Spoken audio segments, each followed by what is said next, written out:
La première, à mon sens, c'est de développer à la SNCF une politique commerciale qui correspond à la demande plutôt qu'une politique d'offre. Nous avons interrogé beaucoup d'entreprises. Les entreprises nous disent que la SNCF est un peu rigide. Elle propose un produit, l'entreprise doit s'y adapter. Non, c'est pas comme ça que ça marche.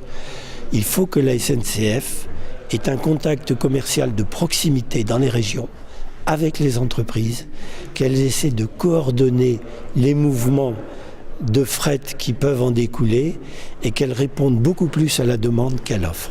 Le deuxième point qui nous paraît fondamental, c'est bien sûr, et ça ne dépend pas de la SNCF, ça dépend du gouvernement et des services publics, c'est le développement des ports et de la possibilité de faire des transferts de fret à travers les ports. Sachez qu'aujourd'hui au Havre, quand un bateau arrive, un bateau maritime, et qu'il veut le transporter sur une péniche, il doit d'abord le mettre dans un wagon, faire 5 km et ensuite le mettre sur une péniche. C'est ubuesque. Tout en ayant participé activement au travail du groupe sénatorial sur le fret ferroviaire, j'ai également déposé une contribution qui sera annexée au rapport du groupe de travail.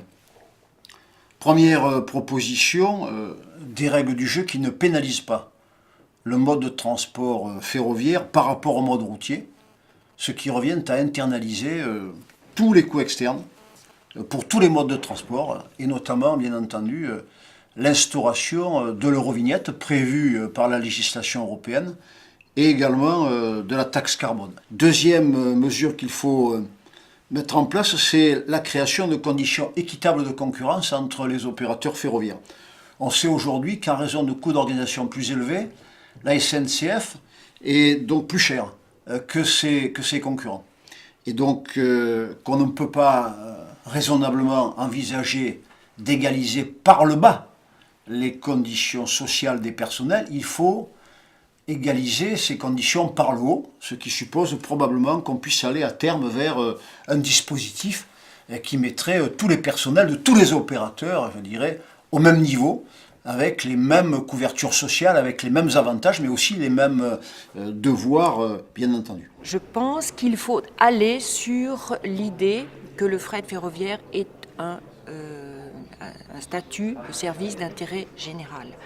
L'Europe permet cela et à ce titre, s'il est déclaré service d'intérêt général, on peut lui verser des aides publiques.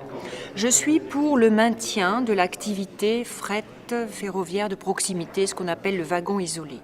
À mon avis, ça, c'est le maillage du territoire.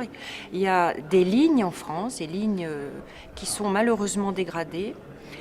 En quelques années, en 30 ans, il y a eu 6 000 km d'autoroutes construites et il y a eu 5 000 km de voies ferrées en moins. Nous avons des propositions pour trouver des financements pérennes parce qu'on peut faire, j'allais dire, tous les châteaux en Espagne, si derrière il n'y a pas de financement, on n'y arrivera pas. Alors il y a deux sources de financement auxquelles nous avons pensé tout particulièrement, c'est faire en sorte que par l'intermédiaire de la FIT et donc par des crédits d'État, nous puissions répondre à cette demande de nécessité de monter, je dirais, en puissance dans le fret ferroviaire et dans l'amélioration, bien sûr, de l'ensemble de nos voies ferrées. Nous avons également pensé que la taxe poids lourd viendrait en support à ce niveau-là et qu'après Eurovignette 2, nous pourrions revoir aussi ce problème. Bref, là, on a plusieurs possibilités d'intervention, sans compter peut-être un péage sur les autoroutes concédées également.